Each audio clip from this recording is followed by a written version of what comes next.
Biz indi burada tənqid edirik İsraili, İsrailin törətdiyi soyqırımları, qətilləri.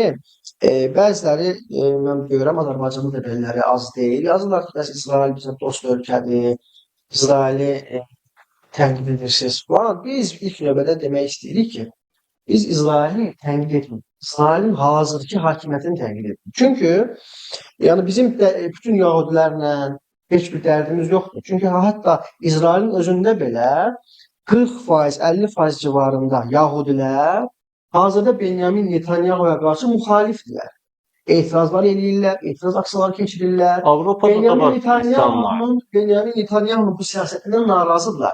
Yəni biz İsrail dedikdə əlbəttə ki, Yahudi xalqını bütövlüklə bütün Yahudi xalqını, bütün Yahudiləri nəzərdə tutmuruq.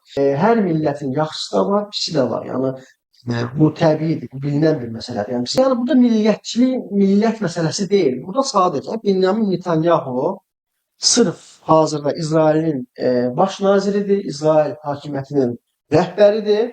Onun yürütdüyü siyasət də işğalçı siyasətdir, cinayətkar bir siyasətdir. Onun da cinayətkar olmasını biz özümüzdən burada çıxıb özümüzdən qərar verməmişik. Hətta Beynəlxalq Cinayət Məhkəməsinin qərarı Kim tanıyıb onu? bəli, Benyamin Netanyahu'nun həbsinə order verilib. Necə ki, bundan əvvəl də Putinə qarşı eyni order verilib. Putin də bu dəqiqə həbs olunmalıdır Beynəlxalq Cinayət Məhkəməsinin qərarına görə. Eyni cürdə Netanyahu həbs olunmalıdır. Və bu baxımdan da bizim də demək istədiyimiz budur.